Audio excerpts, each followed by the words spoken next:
हां सुरेश भाऊ, तुम्ही आता नागपूर दौऱ्यावर आलेले आहे.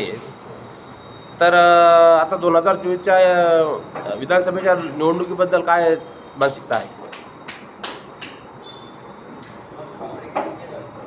राळेगाव विधानसभेमध्ये अपक्ष उमेदवार म्हणून टाकायचा विचार सुरू आहे.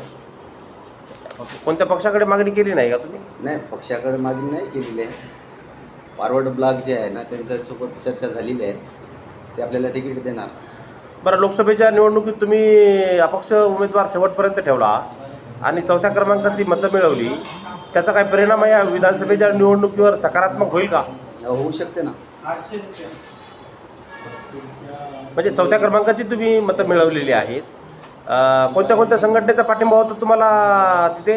बिगर सातबारा शेतकरी संघटना, एक श्यामादादा कोलम ब्रिगेड संघटना, एक पासे भारती संघटना.